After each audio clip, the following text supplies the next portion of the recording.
Día en Mañanas Blue.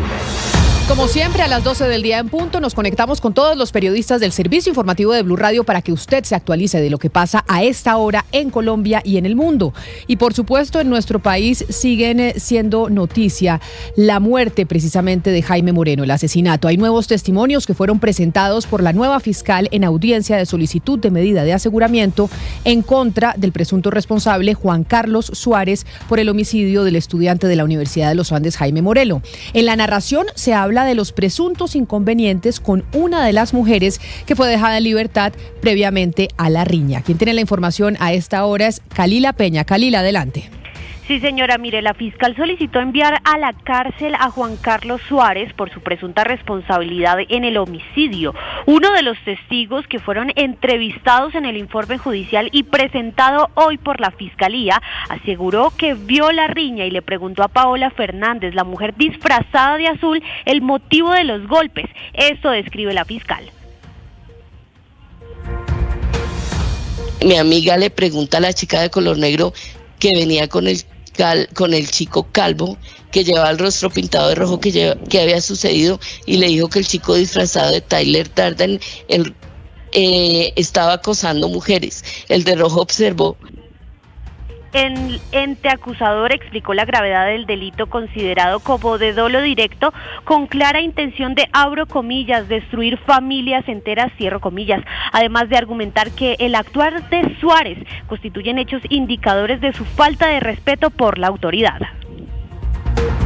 12 del día, 2 minutos. Gracias, Kalila. Y cambiamos de tema porque mucha atención. El Invías acaba de confirmar que fue restablecido un tramo de la vía de la transversal del Carare, donde un enorme derrumbe impedía la movilidad de los campesinos en la zona allí en el departamento de Santander. Verónica Rincón. Ya son 8 días desde que una remoción en masa se llevó a su paso 300 hectáreas de fincas campesinas y 3 kilómetros de vía conocida como la transversal del Carare. El Invías está buscando la manera de habilitar un nuevo trazado de la carretera, prácticamente construir desde cero una ruta alterna. En el sector conocido como el Gualilo de esta carretera ya se pudo habilitar un primer paso. John Jairo González, director encargado del Invías. Por parte del Invías vamos a buscar vías alternas para poder hacer paso a vehículos livianos y vehículos de pasajeros. Ayer comenzamos con la inspección de la primera vía que va desde Vélez, Palo Blanco, El Polvorero, San Martín a llegar a Landazuri. Mientras las autoridades actúan para restablecer la movilidad en el sur del departamento de Santander,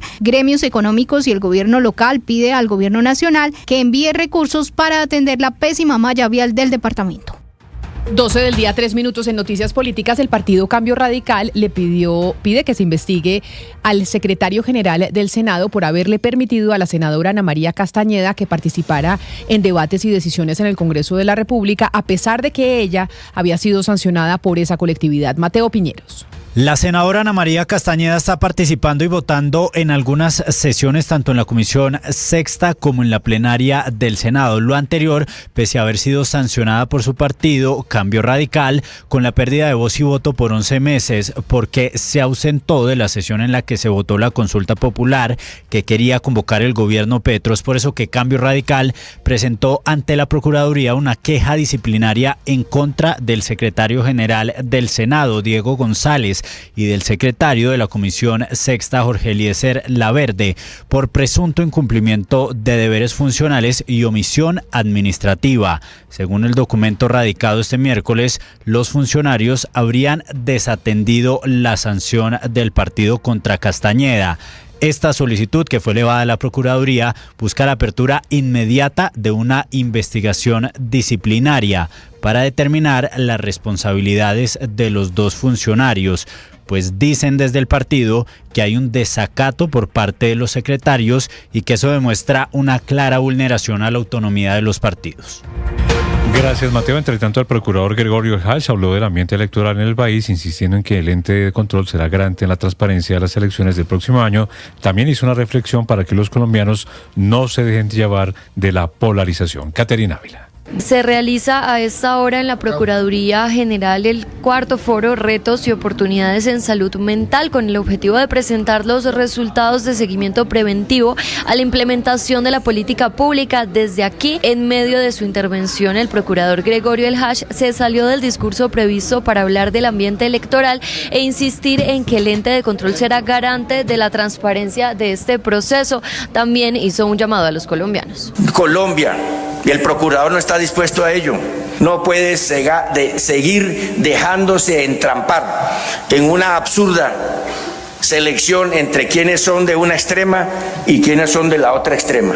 Aquí hay 52 o 53 millones de habitantes con capacidad, intelecto y discernimiento mental para escoger bien qué es lo que quieren para Colombia. Y no puede ser que se nos sesgue a solamente una de dos opciones, porque hay muchas. En ese espectro, entre la extrema de un lado y la extrema de otro lado, caben muchas posibilidades, y es ahí donde debe manifestarse la inteligencia.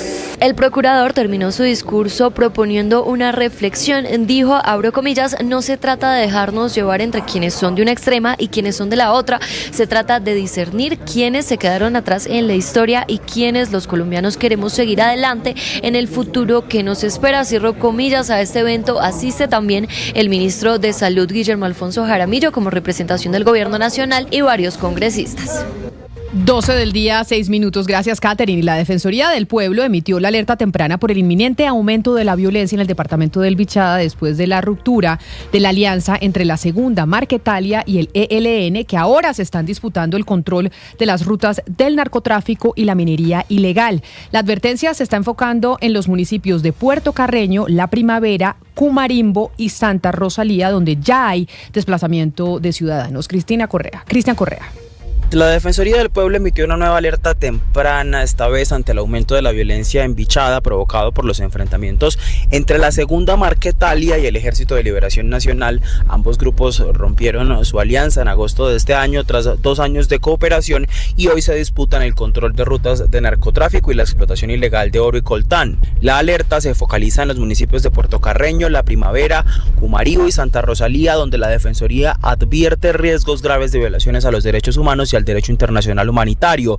El documento de la Defensoría señala que la confrontación ha derivado en asesinatos, confinamientos, desplazamientos masivos e incluso uso de drones con explosivos en operaciones armadas. La entidad también alertó sobre la instrumentalización de población civil en labores logísticas y de apoyo forzado, así como el riesgo de que otros grupos ilegales, entre ellos el nuevo Estado Mayor Central y el Ejército Gaitanista de Colombia, el Clan del Golfo, se involucran en la disputa, lo que podría agravar la situación. Finalmente, la entidad hizo un llamado al gobierno nacional a priorizar la seguridad humana, fortalecer la presencia institucional y garantizar la protección de los líderes sociales y los derechos civiles. Y sigue la violencia en el oriente antioqueño. Un hombre de 19 años y un adolescente de 16 fueron asesinados en una cancha, esto en el municipio de Marinilla. Danilo Arias.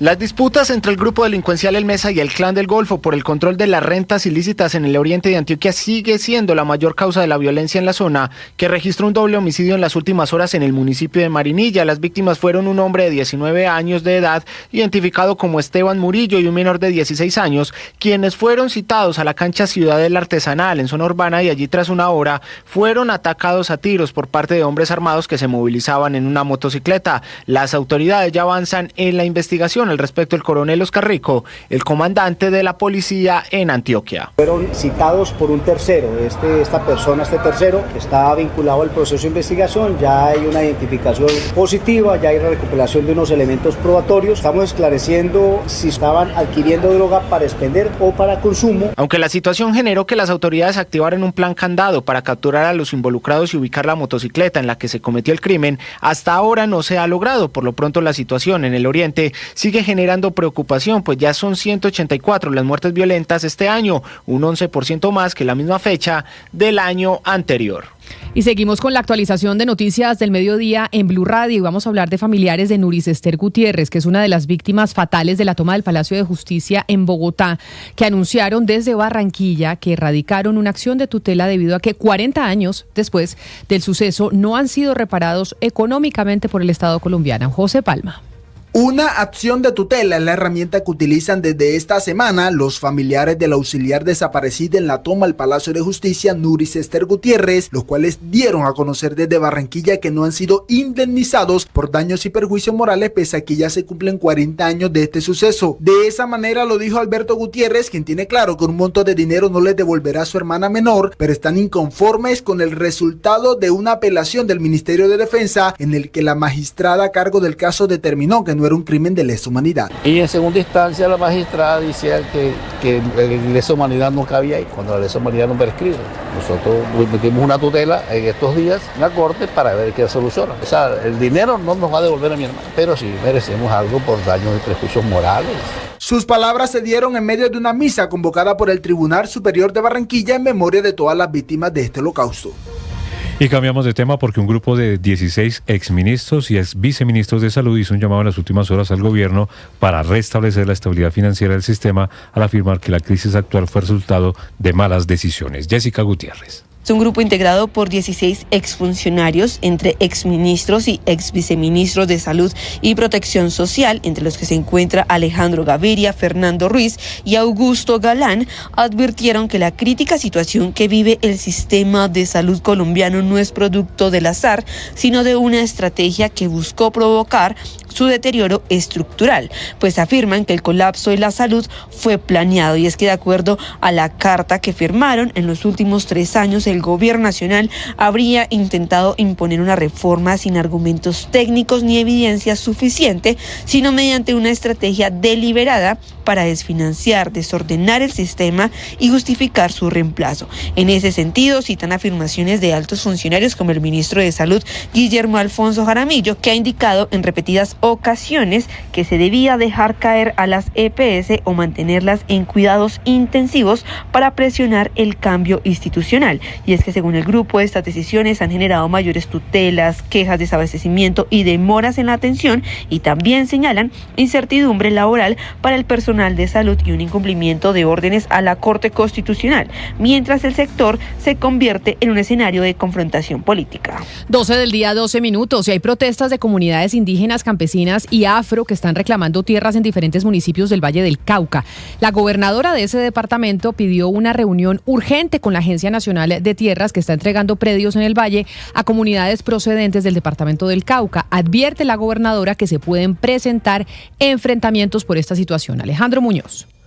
Han sido ya varios los enfrentamientos que se han presentado entre comunidades del Valle y el departamento del Cauca por la entrega de predios que está haciendo la Agencia Nacional de Tierras en algunos municipios. La tensión más fuerte se registró en las últimas horas en la parte alta y media de la zona rural de Tuluá. Están dándose tiros, pegaron tiros y los están sacando. Mire, sí, mira cómo se enfrentan, mire. Por estos hechos, la gobernadora del Valle, Dilian Francisca Toro, reiteró el llamado para que se lleve a cabo una mesa de diálogo con la Agencia Nacional de Tierras lo más pronto posible, porque esto no solo ocurre en Tuluá, sino en otros municipios donde también se han presentado desplazamientos masivos de comunidades nativas de la región. Tenemos indígenas en los coliseos del Dobio, en los coliseos de Bolívar, pero quien tiene que venir a una mesa a solucionar esta problemática es la Agencia Nacional de Tierra. Eso lo hemos dicho en todos los términos. En ese sentido, la mandataria reiteró que de lograrse un acercamiento con la Agencia Nacional de Tierras, se podría alcanzar una solución a corto plazo, ya que, por ejemplo, solo en el departamento del Valle hay 86 organizaciones afrodescendientes y 19 cabildos indígenas a la espera de la adjudicación de tierras. La noticia internacional. En el mundo, el secretario general de las Naciones Unidas, Antonio Guterres, criticó en la cumbre de líderes de la COP30 en Belém, esto es la Amazonía de Brasil, que demasiados dirigentes siguen siendo rehenes de los intereses de los combustibles fósiles. Subrayó que el principal obstáculo para combatir el cambio climático no es la falta de tecnología, pues existen soluciones para impulsar una economía verde, sino la falta de coraje político. Calificó de negligencia mortal y de fracaso el retraso global en la lucha contra el cambio climático y advirtió que los esfuerzos actuales siguen siendo insuficientes para evitar un aumento de la temperatura por encima del umbral crítico de 1,5 grados Celsius. This is moral failure and deadly negligence. Meanwhile, the climate crisis is accelerating.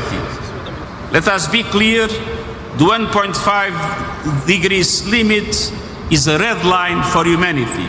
El límite de 1,5 grados Celsius de calentamiento global no es una meta simbólica, sino una línea roja para la humanidad, dijo el jefe de la ONU en esta cumbre por el cambio climático. La noticia deportiva. La noticia deportiva llega desde Manizales. Once Caldas ya inició las negociaciones para renovar el contrato de Dairo Moreno, quien a sus 40 años continúa siendo el gran referente del equipo. El club de Manizales busca extenderle el vínculo al menos por una temporada más, reconociendo su vigencia y liderazgo. Moreno, máximo goleador histórico del Once Caldas y de la Liga Colombiana, ha marcado más de 220 goles en el fútbol profesional y sigue aportando experiencia y efectividad en el frente de ataque. En los próximos días, jugador y directivos se reunirán para definir los detalles de su continuidad en un momento clave para el futuro deportivo del conjunto blanco. Las principales tendencias en redes sociales. A esta hora es tendencia en redes el regreso de Daddy Yankee, quien junto al productor argentino Bizarrap presentó una colaboración inesperada, la Bizarrap Music Session número 066. El lanzamiento ha generado gran repercusión entre los internautas y marca no solo el retorno de dos figuras clave del género urbano, sino también el inicio de una nueva etapa artística para ambos.